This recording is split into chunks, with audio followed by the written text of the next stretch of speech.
everybody spam W Haiti if everyone in love speech loves Haiti. If it's the best country in the Western Hemisphere.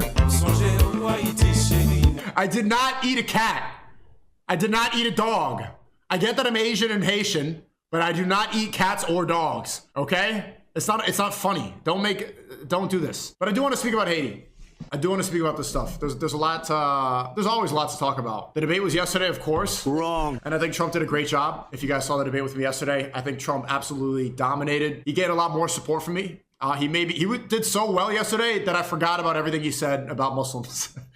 But I didn't. And he did say something about Haitians. They're eating the dogs, they're eating the cats. Coming from the guy that talks about fake news all the time. Fake news, it's fake, fuck the media. Trump fell for the fake news. That's not true. The story is not true about that Haitian lady eating cats. Guess what? She's just a random black lady in America. There's a random black lady in here, but nobody verified it. People are posting pictures of like a guy walking around holding a duck. That's from 2020. So if you want to speak about illegal immigration, I understand. We should not have immigrants flooding over. I wouldn't want refugees from third world countries either in America. That makes complete sense. People are like, you're liberal now because you don't hate black people? Are you stupid? I've never hated black people. Racist jokes are funny. I make fun of every single race. Even when, like me talking about India, I'm speaking about idol worship and Hinduism, not about the Indian people. I don't hate any race. I never have. You switched up. Did you think that I was gonna be an Uncle Tom in the big house for you whites? No, never. Why do you think that I'm Muslim? Because I resonate with the fact that Islam is the only worldview, is the only ideology that's for everybody, that gets rid of any sort of superiority. So that story's fake. And of course, I think Trump did a great job. It's the sensationalism. He wants to spread this idea because he wants to win over people with immigration, because that's the strongest talking point. If you watch the debate, he yapped about immigration for a good 30%. Because he knows that that's Kamala's weak point and people don't like it. So when he says they're eating dogs, they're eating cats, doesn't matter if you verify it, people see that, they're like, I don't want little spiky poo to be eaten. I have a cat. A black guy's gonna eat my cat? That's not what's gonna happen. What's really gonna happen is that if immigrants keep coming in, illegal immigrants keep coming in, there's gonna be more crime, there's gonna be less jobs, and it's gonna be too many cultures in one place where people are not assimilating properly. That's what's gonna happen. I don't agree with that. I think we should have a strong border. I think people should come here legally. Like my father, from Haiti, from Haiti. And he's never eaten a cat, trust me.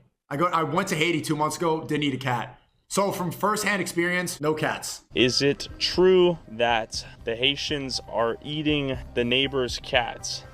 Oh. No? Información falso? Well. And someone in the chat said, yeah, bro, like they're gonna admit they're eating cats like savages. Okay, like the crazy cat lady from Simpsons was Haitian. It's just absolutely ridiculous. It's ridiculous. And the fact that so many people believe this, the fact that so many people that are apparently the high IQ superior race believe in this garbage story without any shred of evidence, believing in a picture from 2020 from Reddit of a black guy holding a goose that's not verified if he's Haitian. If they believe the story of the lady eating the cat who's already verified to be an American and not Haitian, it blows my mind. And obviously I think Trump did a great job, but it's adding more fuel to the fire for no reason. White people spent thousands of years pillaging other races' countries because they viewed themselves as superior. Now they cry with frog profile pictures online because their white women keep voting for Zionists, lol. Hey! Sneako, you'd actually make sense if you were white like me. Too bad, huh? So the Haitian cat story is fake, just like the little British girl stabbed by the Muslim refugee who was actually born in Cardiff. It was the same thing. It's the same exact scenario. When the far right were stirring up riots in the UK because of a Muslim refugee. Oi! Sneako's promoting Muslim refugees to stab little British girls at a Taylor Swift concert. The guy who did the stabbing was born in Cardiff and he was Christian. He was neither a Muslim nor was he an immigrant. Far from an illegal immigrant, he was born in the UK. But people see one headline and then they go wild with it. Somebody tweets it, somebody prominent on the right, a white, whatever, they tweet it, they say something about it, and then everybody runs with it without verifying it at all. And I think this is the same situation. It has already been verified the cat lady was just a black American, but one boomer makes it go viral on Facebook and now it's a presidential talking point. It's easy to pick on third world countries like Haiti for being poor, but we should not demonize innocent people. Haiti's been through a lot. And I get that people can make fun of it and stuff because they've never been there, but Haiti's one of the poorest countries in the world, and they're dealing with so much already. Their president was assassinated in his home in 2020. One, right? It's extremely poor. The currency is not doing well. It's not in a good situation. There's not a lot of clean water. There's not a lot of gas. There's not a lot of jobs, opportunities. And you could debate about why. There's a lot of back and forth about like why that is. I'll tell you this, because people don't understand things about Haiti. Haiti was one of the first nations, I think actually it was the first nation to become independent after slavery in 1804. Toussaint Louverture, he led the Haitians to go and kill their slave owners, which I think is badass. See, everyone complains about like how slavery is a mentality and how black people have a victim mentality. They do. Black people in America have held on to a victim mentality for too long. You know who didn't? The Haitians. They went in there and they said, you chains? But since then, after that happened, they are still in debt to the French government over 200 years later. They're still in debt. So in a way, they're still a slave nation, right? They said that to repay, because obviously after they kill their slave masters, are they really going to beat the French government?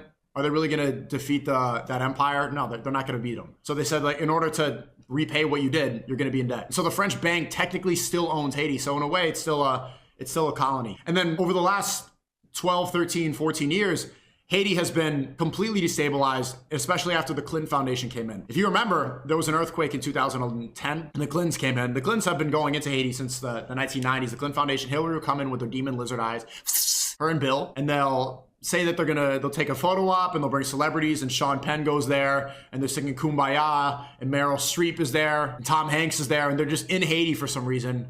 And then there's weird things, just kids are disappearing, and you're like, what? But you don't ask too many questions, and they cover up the story.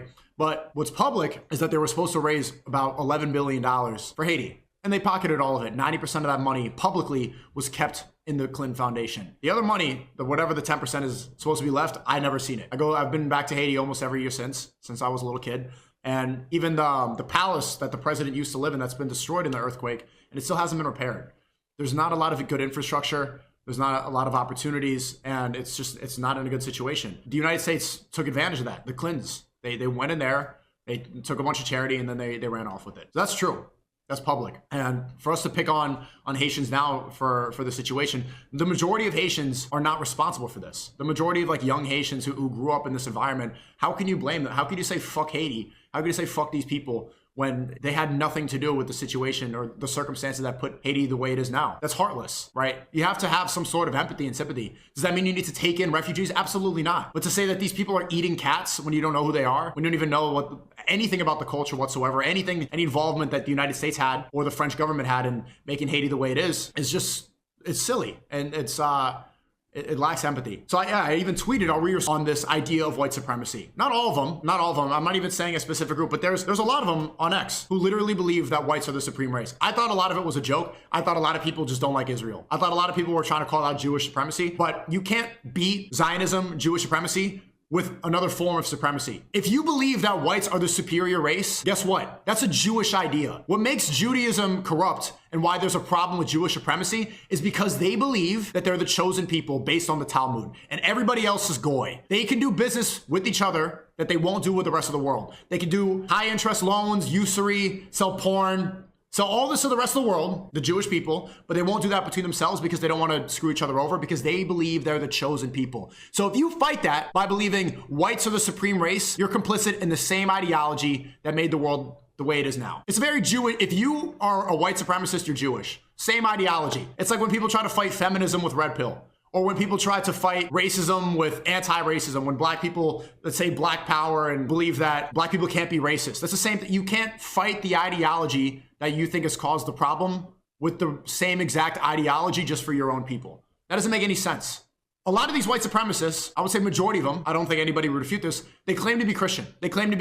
Christian white supremacists. And a huge revelation that I'm realizing is they don't seem to realize that Jesus was from the Palestine region. Jesus was Middle Eastern. Do you think Jesus had blonde hair and blue eyes?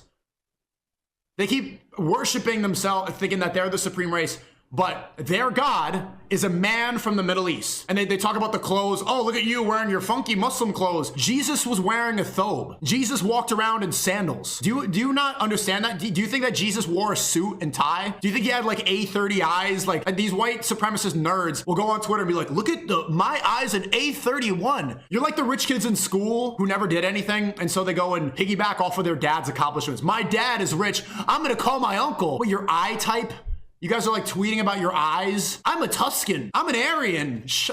What? If you think that Jesus was white when he very clearly wasn't, and there's no evidence to support that whatsoever, you're gay. Why? Because you want to worship yourself. You want to worship the idea of white people. You want to attribute white ideas to God. You want to worship whites. You're gay for whites if you think Jesus was white. I want to encourage people to become better Christians. I think Christianity is objectively good. And I think that there's a lot of people, like, there's no point in trying to convert a lot of people to Islam. It's fine.